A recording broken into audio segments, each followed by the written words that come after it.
tema de hoy es un tema que para mí tiene mucha importancia porque ha sido aprender este tema, algo que me ha ido guiando para poder buscar dentro de mi propia persona aquello que me limita o aquello que me puede impulsar, y lo que necesito es liberar ese potencial que existe dentro. Por eso el tema de hoy se llama crecer siempre. Eso es un Claudio, De constantemente. hecho, la naturaleza en su sabiduría nos permite entender la importancia de crecer y, como dice, no solo es posible, es lo natural.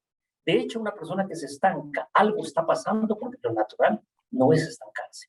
Entonces vamos a empezar con el tema y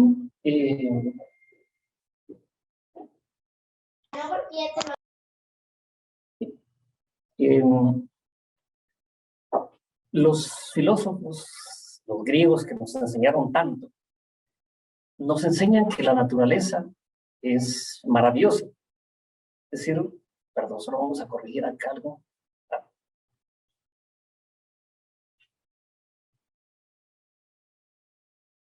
Bien, sabemos que Dios está también en la naturaleza.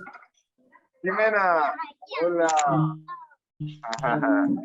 El entender toda la sabiduría que existe en la naturaleza Del tamaño de un Byron, más. aprender. Realmente a mí, y creo que Einstein lo decía, ¿no? Es impresionante la perfección que existe de la naturaleza. Pensar que no existe un Dios que esté detrás de eso es muy difícil pensar. Creo que por eso decía Einstein, ¿no? Tenemos dos caminos, y una vez lo repetía Luis, el pensar que todo es un milagro, que nada es un milagro. La naturaleza nos permite y nos deja con la boca abierta de entender todo lo maravilloso que existe. Hace muchos años, bueno, básicamente 30 años más o menos, yo tuve la oportunidad de estar terminando, digamos, de estar terminando los últimos cursos de la carrera de ingeniero agrónomo. Y como agrónomo me enseñó a entender la naturaleza, las plantas, los animales, la ecología. Por esa razón es que podemos aprender a través de ella. De hecho, las personas que estudian sociedades, el estudio de las hormigas les ha permitido generar teorías sobre cómo funciona de una manera perfecta una sociedad. Por eso vamos a aprender el día de hoy sobre esto. Bien, hace bastante tiempo, cuando yo tuve la oportunidad de estudiar la planta, su fisiología, su desarrollo y su propagación, aprendí algo que siempre me ha servido en distintas áreas de proyección en lo que hago. Básicamente, cuando diseñamos una empresa, cuando tratamos de gestionar las acciones que se hacen a través de una empresa, de esto hemos aprendido bastante. Bien, el día de hoy, ese estudio de la naturaleza me va a servir como un método andragógico para trasladar el por qué yo he aprendido que el crecer es algo natural. Y nos importa muchísimo entenderlo porque cada uno de nosotros tendría que estar pensando, bueno, ¿con qué razón yo he estado creciendo? Porque de alguna manera es lo natural. La naturaleza es, pues nos enseña que nosotros nacemos, crecemos, nos desarrollamos y que luego morimos. No necesariamente nuestra obra, nosotros vamos a morir. Sin embargo, todo aquello que hemos construido no tiene por qué morirse con nosotros. Es más, no tiene que llevar el paso que nosotros llevamos después de un tiempo de haber iniciado. Nosotros colocamos el paso que la empresa lleva al principio, pero después el paso nuestro no tiene que ser el paso de la empresa. ¿Por qué razón? Porque de manera natural hemos estado orientados a construir, y de eso justamente lo que vamos a hablar. Bien, empecemos con la parte de la naturaleza.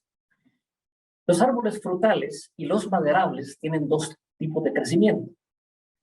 Y hablamos de frutales y maderables porque básicamente son las funciones del árbol, darnos madera para construir, darnos madera, o sea, árboles que sujetan el suelo y que hacen que el entorno, o sea, todo nuestro ambiente se llene de oxígeno.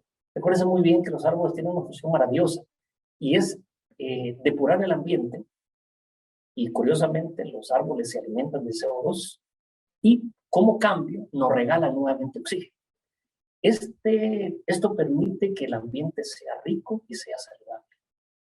Los dos árboles, tanto los maderables como los frutales, nos regalan su fruto, madera y frutos. Pero los árboles tienen dos tipos de crecimiento. El primero es un crecimiento primario y el segundo es un crecimiento secundario, donde la naturaleza permite que el árbol tenga un proceso de preparación para poder sostener el tamaño del árbol, para que no lo derribe el viento o no sucumba ante la forma como la humedad afloja el suelo.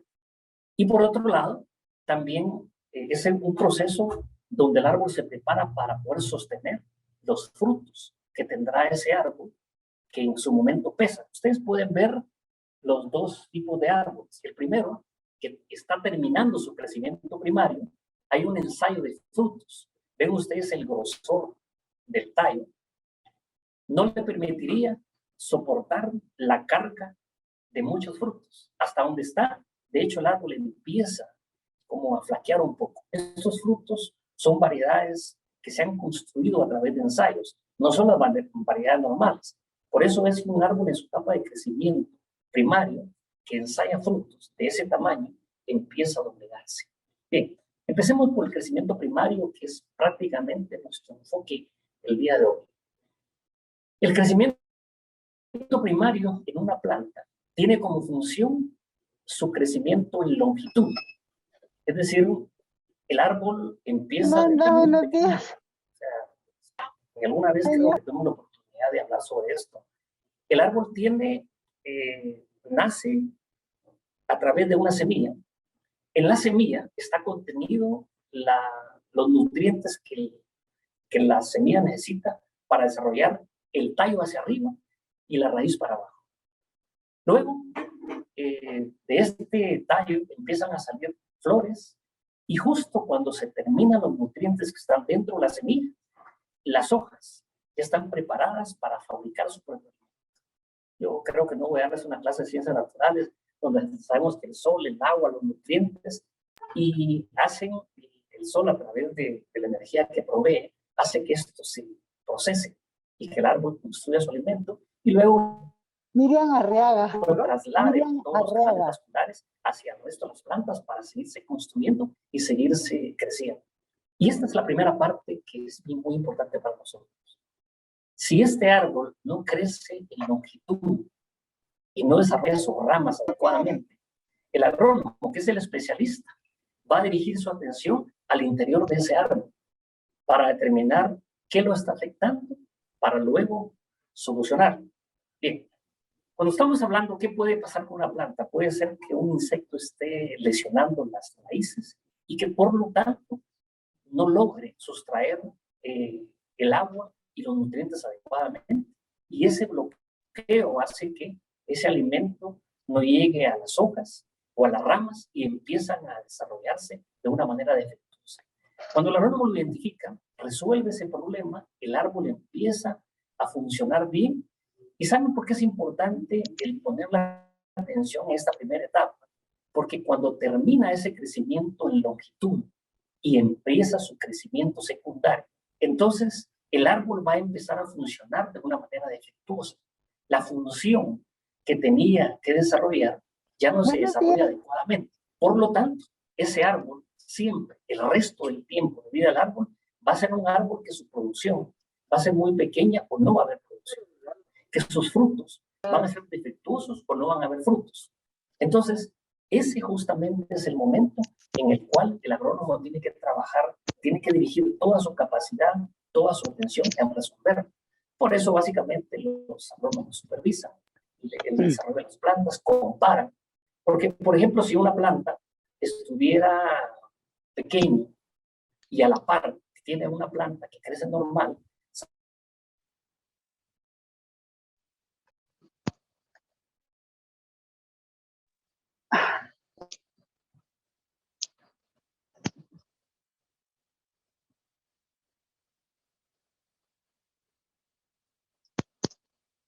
que se están observando apagar sus micrófonos. Se está yendo el audio constantemente. Buenos días. Escuche bien, por favor, quienes tienen sus micrófonos encendidos, por favor, apaguen. Vamos a continuar. Entonces, si nosotros nos vamos hacia la forma como crecemos los humanos, ese primer crecimiento, observamos que el crecimiento sano y funcional, perdón, solo quiero ver esto. La planta debe completar bien esta parte de su desarrollo sano y completo. Una planta sana, un crecimiento primario adecuado, logrará que su crecimiento secundario y sus funciones para las cuales fue creado, que es dar madera y frutos, se hagan adecuadamente. Bien, yo quisiera hacer énfasis acá. Todos estamos entendiendo que esta parte primaria del crecimiento permitirá que todo lo demás, el tiempo que viene, funcione de mejor manera y que una persona adulta, en el caso de las personas, pueda funcionar adecuadamente, porque la obligación o sus funciones o responsabilidades van a determinar o van a exigir que esta parte se haya completado adecuadamente, si no, al tratar de utilizar estos recursos, no van a existir. Vamos a ver la analogía, cómo funciona la primera etapa de crecimiento y preparación en los humanos. Bien. Si nos damos cuenta, esta primera parte que estamos hablando desde los 5 años, 6 años, 8 años, 10 años, los padres tienen la obligación de dirigir este proceso de crecimiento adecuado, que es la preparación para la etapa adulta. Por ejemplo, se crece en longitud y fortaleza. Los niños chiquitos que no podían levantar una mesa, cuando tienen 12, 13 años ya pueden levantar. Aparte de esto, la fortaleza física, también está la fortaleza espiritual. Recuérdense muy bien que los niños pues, se asustan por todo, poco a poco empiezan a ser más valientes. Porque si lo observamos en una perspectiva correcta, están aprendiendo a ser fuertes porque en su etapa adulta ya no van a estar los papás a la par y van a tener que enfrentar todos estos miedos y estos obstáculos que se van a presentar. Aprender sobre la responsabilidad, la disciplina y la salud financiera. Cuando le enseñamos a nuestros hijos a cuidar el dinero, a ahorrar, cuidar su salud, disciplina, recuérdense muy bien que se define como el dominio del espíritu y la cabeza sobre el cuerpo. Es decir, la persona aprende a hacer lo que debe, no lo que el cuerpo le exige. Por ejemplo, una persona disciplinada sabe que comerse un pastel de chocolate que le encanta está bien, si es que la porción que se está comiendo ya no daña su salud. Si él tiene disciplina sobre su cuerpo, o sea, básicamente su razonamiento que dice que no está bien, triunfa sobre su cuerpo, sobre sus emociones, entonces va a tomar una porción adecuada. Sabe muy bien que hacer ejercicio es importante, sabe que desvelarse es muy bueno.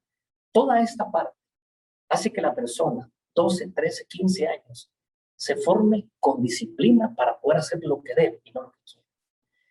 Alcanzar el nivel básico de un ser humano para que comprenda la responsabilidad sobre sí mismo y de sus acciones. Vean, una persona madura a nivel básico sabe muy bien que si se enferma, sus papás tienen que gastar más y se van a preocupar. No solamente se preocupa porque no quiere estar enfermo, sino porque también sus consecuencias lo afectan y afectan a las demás personas. Cuando logramos construir ese nivel de conciencia, ese nivel de madurez básico, en nuestros hijos y a la edad de 14, 15 años, tienen esa responsabilidad, ese compromiso y ese nivel de conciencia, entonces los preparamos increíblemente para su etapa adulta, donde ya no van a estar observando los papás, ya no van a estar supervisados por ellos. Capacidad de trabajar bajo la dirección de un superior. Recuérdense muy bien que eso hace que la persona entienda lo sagrado de su trabajo, lo importante de esa oportunidad de desarrollo que tiene y que pueda ser lo suficientemente humilde para saber que quien lo dirige sabe más que él, porque por esa razón lo han puesto ahí. Y si en algún momento no es así, entender la importancia de las jerarquías y de las funciones que le han encomendado. Su trabajo es hacer lo que le piden y hacerlo bien, y hacerlo con entusiasmo, basado en el aprecio que tiene de esa oportunidad que tiene. Cuando le enseñamos esto a nuestros hijos, en esta etapa primaria de su desarrollo, los estamos preparando para llegar a crecer. Recuérdense muy bien que un principio para un buen jefe es así, haber sido un buen subalterno. Cuando no hemos logrado que sea un buen subalterno, llega a ser un pésimo jefe. La responsabilidad sobre la propia salud, sin salud no se puede responder adecuadamente a un trabajo. Bien, podríamos seguir con la lista de todas aquellas cosas que en esa primera etapa de preparación en los seres humanos es muy importante afianzar. Cuando nos estamos satisfechos de lo que vemos en nuestros hijos a estas edades, entonces cuando entra a la otra parte, por ejemplo la universidad, tenemos muchas personas que han sido excelentes estudiantes en su primaria y secundaria, y en la universidad básicamente se distorsiona, son otras personas, porque antes en el colegio había una supervisión, el esquema educativo funcionaba para la supervisión. La universidad, por definición, es para adultos. Entonces, en ese momento, cuando el muchacho o la muchacha ya no tiene la supervisión, se comporta distinto y sus respuestas, sus resultados en la universidad son distintos. Cuando un papá o una mamá observa esto en un hijo, lo que menos debe preocuparle son las notas. Por supuesto que son importantes porque se paga la universidad, porque es un tiempo invertido, porque se supone que ahí se van a formar para el futuro. Pero lo más importante no son las notas. Lo más importante es la evidencia de que la persona no se preparó para utilizar adecuadamente su libertad. Y si no lo hizo en ese momento, cuando salga de la universidad, cuando se vaya al trabajo, su desempeño va a ser desastroso. Bien, vamos a pasarnos al crecimiento secundario. El crecimiento secundario de una planta, recuérdense muy bien, creció en longitud, empezó a formarse las ramas y ahora en el crecimiento secundario empiezan a engrosarse esas ramas. Dice, crece el diámetro, o sea, el ancho. Crecimiento en la raíz y en el tallo. Ese crecimiento le permite que tenga mayor grosor por la fuerza. Raíces profundas para afianzar la planta al suelo, sostenerla a pesar de su gran tamaño y extraer suficientes nutrientes y agua del suelo para toda la planta y sus frutos. Yo quisiera que ustedes, antes de pasar a la otra diapositiva, se imaginaran la analogía que existe. Esas raíces profundas, fuertes, sosteniendo un árbol. Se parece mucho cuando los adultos empiezan a afrontar responsabilidades, esos vientos fuertes que son los problemas o los obstáculos que tienen que superar. Hace muchos años yo conocí este libro que se llama Sumergir Latinoamericano, que es un libro que habla de personas exitosas. Y recuerdo que una de las cosas que las personas decían era, hay 3 actitudes que definen a que una persona es exitosa. Y uno de ellos era el manejo de la adversidad. Una persona maneja la adversidad, recuérdese muy bien, la persona está caminando con tranquilidad y está acostumbrada a un viento normal. De repente viene un viento fuerte, lo que le va a permitir a esa persona estar parado, continuar de pie, es el tamaño de sus raíces, que lo sostiene. Exactamente lo mismo que pasa cuando el crecimiento secundario se está generando, porque los retos más grandes vienen para adelante. Bien, pasemos entonces a la analogía del crecimiento secundario en los seres humanos. Vemos, por ejemplo, que en esta segunda etapa, los seres humanos nos convertimos en profesionales. Ya no es el colegio, ya es la vida propia. En el colegio, en la universidad, nosotros aprendimos a crecer a través de sacar buenas notas. Eso significaba que estábamos promoviéndonos. Ahora, la práctica nos dice si realmente sabemos aplicar esos conocimientos a la vida. Recuérdense muy bien que también nos convertimos en padres. Una persona que no ha logrado aprender a ganar lo suficiente como para poderse alimentar, para poderse vestir, pagar un techo donde vivir, ¿de qué manera podría estar preparado para pagar un techo para más personas, comida para más personas, vestido para más personas? La paciencia que no aprendió a tener para sí mismo. Imagínense para dos personas. No está preparado. Ese crecimiento secundario no se desarrolló adecuadamente. No se permitió afianzar esas raíces, engrosar ese carácter para poder soportar los retos que le vienen, que son más grandes que cuando una persona está aprendiendo a sostenerse por sí misma. Entonces, hacemos un poquito de historia. La persona viene, los papás lo cargan, después dejan de cargar. Los papás lo calman cuando tiene miedo. Después el papá o la mamá ve a distancia para ver cómo se comporta para que él pueda dominar su miedo, el propio. Recuérdense que después tiene que estar preparado para calmar a otra persona. Significa que ya antes de eso dominó su propio miedo. La profundidad y tamaño de las raíces. En este caso estamos hablando de disciplina, compromiso, hábitos, madurez, permiten afrontar sus retos con solvencia. Bien, vamos a continuar.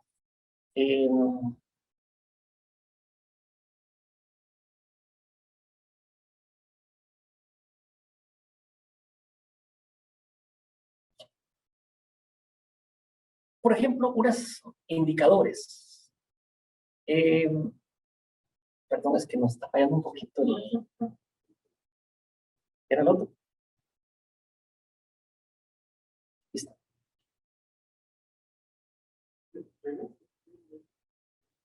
¿Eso, no? Sí,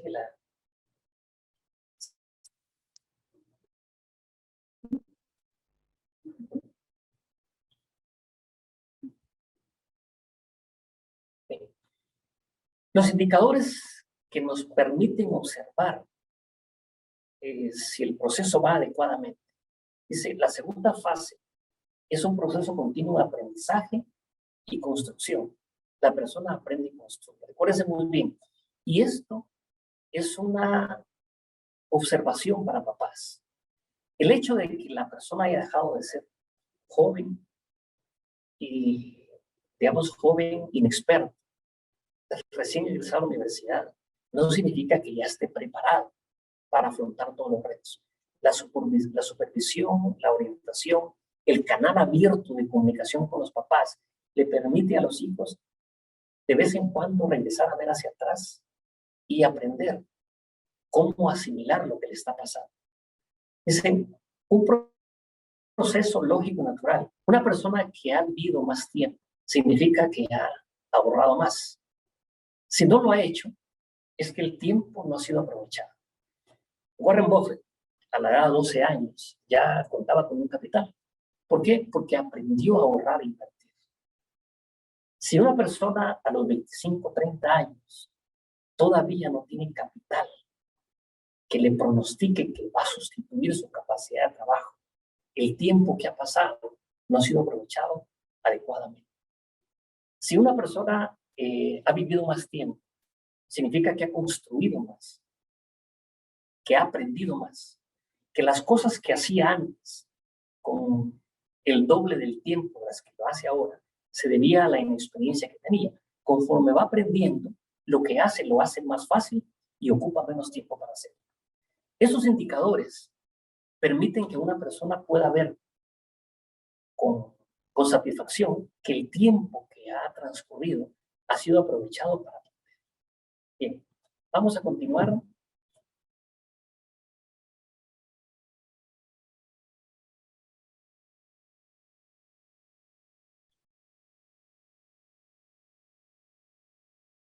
Yo creo que ustedes conocen este cuadro que el general Eisenhower creó por primera vez para la guerra, que es esto de lo importante, lo urgente, lo no importante, lo no urgente. Esto fue un esfuerzo de Eisenhower y luego mejorado por Stephen Covey para hacer que las personas regresen hacia esas bases. Por ejemplo, el cuadrante 4, que es un cuadrante que nadie debería estar ocupando el tiempo para ese cuadrante 4. Impresionante lo que aprendimos de este cuadrante, ¿no?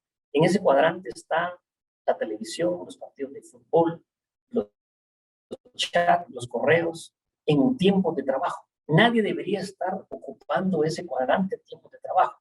Y curiosamente, Covey señala que una persona cuando se mantiene demasiado tiempo en el cuadrante 1, donde está lo urgente y lo importante, se cansa tanto y se frustra tanto porque no logra los resultados adecuados, que trata de evadir y buscar cómo distraer su mente. Y muy bien lo plantea Covey cuando dice el retorno a esa inversión es cero. Nadie debería estar ahí. Si está ahí es porque no logró hacer una formación adecuada en su primera etapa. Y entonces Covey nos enseña a regresar hacia él, a revisar qué parte no fue bien formada para poder corregirla y volver nuevamente hacia un funcionamiento. La buena noticia de esto es que cuando encontramos esos elementos, es decir, lo primero es, logramos regresar ahí. Es impresionante en un video que describe la formación, la Fundación Covey, donde habla cómo lograr que el cuadrante 2, o sea, ese lugar donde estudiamos, nos analizamos, encontramos los errores que no fueron formados en esa etapa, los corregimos. Entonces, el cuadrante 1, que es lo urgente y lo importante, empieza a disminuir. Y los resultados empiezan a crecer. Es curioso, con menos trabajo se logra más. Ahora, el reto que se nos plantea es quién en una rutina de estrés, de angustia, de urgencia, puede apartar su cabeza un momento y tratar de observar qué está generando toda esa urgencia y todo ese estrés. Ese es el verdadero reto, y justo lo describe Stephen Covey en esta parte donde dice el ruido, el zumbido, la rutina diaria no nos permite pensar, todo urge, todo es para mañana, para ayer, para este momento, y si no lo hacemos, significa que no logramos hacerlo. Cuando nosotros vamos detrás de las metas cada mes, y pasan 2 años, 3 años, 5 años, y tenemos que hacer el mismo esfuerzo para alcanzar esa meta, significa que ese cuadrante 2, donde existe lo urgente, lo importante, se ha ido formando parte de nuestra vida. Amanecemos y terminamos la vida con estrés y con angustia. Sabemos muy bien que la respuesta está en regresar a ese crecimiento primario. Quizá la disciplina, quizá no logramos hacer a un lado aquello que era tan importante, que quizá nuestro cuerpo nos pide divagar, olvidarnos un poco los problemas y que nos envía a perder aparentemente el tiempo. No logramos hacer que nuestro cuerpo le obedezca a nuestra cabeza, sino que sucumbimos ante la necesidad muchas veces de huir o de descansar. La buena noticia, como dice acá, es cuando encontramos un elemento, digamos que una persona viene y dice, la verdad es que yo no estoy encontrando cómo hacer estos resultados cada vez más fácil, no logro, cada vez incluso me es más difícil. Me decía una persona de 46 años, Salvador, yo podía trabajar 8 o 10 horas antes y lograba ganar ciertamente dinero, pero ahora que tengo 46 años, ya no logro tener esa energía para hacerlo. Y como realmente esta producción estaba sostenida en hombros que podían trabajar 8 o 10 horas, ahora que estos hombros ya no pueden trabajar 8 o 10 horas, mi producción empieza a disminuir. ¿Y sabe qué es lo que más me angustia, Salvador? Que uno no se hace cada vez más joven, sino se hace cada vez más viejo. Significa que estos hombros van a empezar a disminuir su capacidad de trabajar. Y eso me preocupa. Ahora, la buena noticia es que eso no es natural, sino que lo natural es que en ese momento ya no sean únicamente los hombros los que trabajan. Y justamente aquí es donde vamos a concluir. Bien, ¿en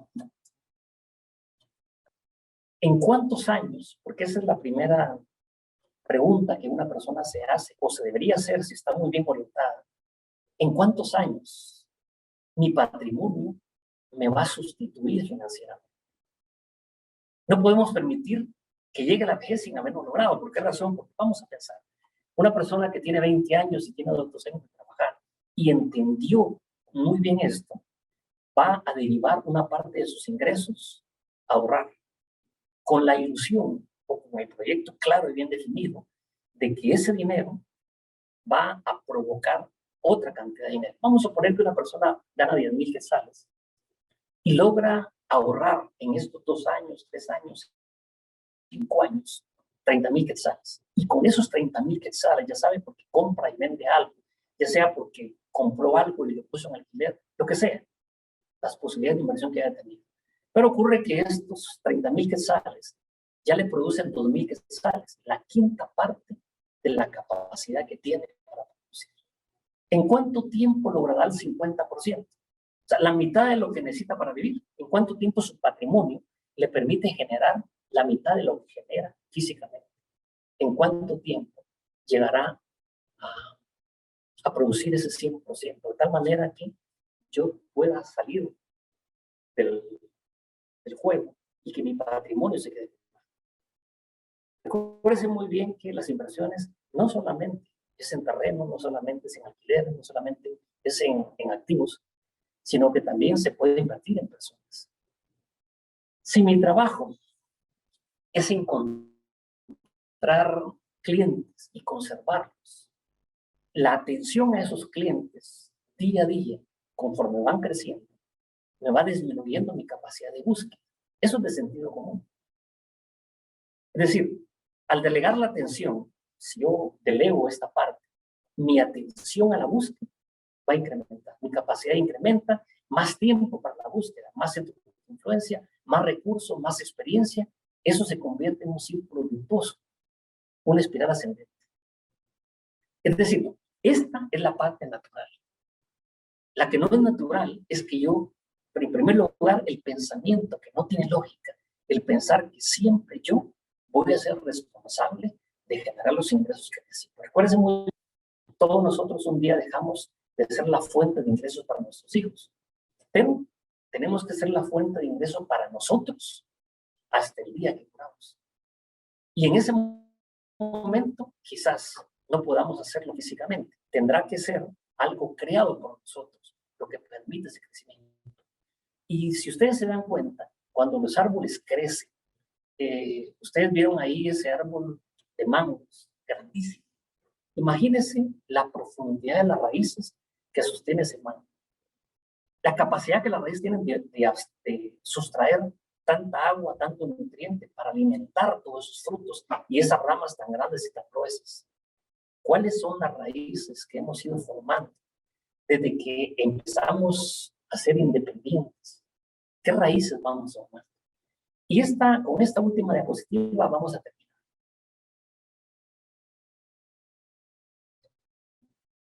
La disciplina, el compromiso, la salud emocional, la formación, nos lleva a buscar cómo formar parte de un equipo, cómo incorporar a otros para hacer más y mejor, y sobre todo para que esto trascienda a nuestra propia vida. Yo conozco a un agente de seguros que en este momento, bueno, no sé si realmente ya está vivo, yo lo dejé de ver hace unos 15 años, pero este señor tiene una agencia de seguros en el Reforma Montúfar, el edificio de esta Reforma Montúfar. La producción de su agencia es enorme. Sin embargo, él ya no forma parte del pueblo, pero su producción sigue creciendo. Y así tenemos agencias viejas, que sus producciones son maduras, sabias, bien establecidas, pero las personas que lo iniciaron ya no están al frente. Construyeron un equipo. El ahorro no existe cuando no hay madurez y salud emocional. Nosotros sabemos muy bien, y creo que cualquier literatura se lo dirá, cuando una persona no logra ahorrar, al contrario, está ahorcado siempre financieramente. El problema no son los ingresos, el problema es la salud emocional. Cuando existe ahorro, se necesita invertir, y la primera inversión es el equipo humano. Aquí inicia el proceso, porque necesitamos alguien que sustituya una parte de lo que hacemos. Luego necesitamos activos con los cuales se trabaja, pero primero es el recurso humano. Bien, quisiera terminar con esto. Cuando buscamos todos los libros, los antiguos, por ejemplo, hay un libro del Carmen que se llama Dirección Eficaz Humanizada, nos habla del proceso natural del vendedor, como muy bien lo define el libro. Dice, un vendedor es una promesa de empresario. ¿Por qué razón? Porque la función principal del vendedor es buscar clientes. Si busca todos los días, este número de clientes va a aumentar. El buen servicio va a hacer que cada cliente voluntariamente quiera que yo sea la persona que atienda a las personas más cercanas. Lo lógico, por eso dice que es una promesa de empresario, es que yo busque a alguien que me ayude a atender a esos clientes para que yo siga buscando. No es solamente de tener una persona. Yo tengo que haber llegado al nivel para entender que esta persona me es útil, porque yo, con la experiencia que tengo, puedo utilizar mejor ese tiempo para producir para los dos y todavía para ganancias. Bien, quisiera terminar con esto. El principio natural del crecimiento debe ser una guía para que nuestro pensamiento, todo lo que hemos aprendido, nos lleve a buscar, como el agrónomo experto, qué está pasando en esa raíz, que el árbol no está creciendo de manera natural. Recuérdese muy bien que un día el árbol de mango muere a los muchos años y quedaron todos los frutos que se generaron en ese árbol, una cantidad enorme de árboles generados con eso. El árbol muere, no su creación, no sus frutos. Estos se multiplicaron. Exactamente lo mismo tiene que ser nuestra vida personal. Nuestros hijos crecen y el reto, lo natural, es que sean mejor que nosotros. Si yo traté de corregir los errores de mi papá, traté de sostener los aciertos de él, y entonces sumé, eliminar errores, sumar aciertos, y los que yo he aprendido, mis hijos nacen en plataformas más fuertes. Lo natural es que lleguen más arriba y que sus hijos igual. Y le decía yo a uno de mis hijos una vez, ¿cuál es el privilegio más grande de un ser humano? Después de haber rebasado la necesidad de satisfacer lo que yo necesito, ayudar a otros que no han tenido la misma fortuna y ayudarlos a que logren también su propio crecimiento. Como muy bien decía Job en su 8º hábito, ¿verdad? Si usted encontró su voz, ahora enseñe a otros a encontrar esa voz y hacer todos los beneficios que se puedan a través de ese encuentro. Que tengan ustedes un muy buen día. Gracias por escuchar.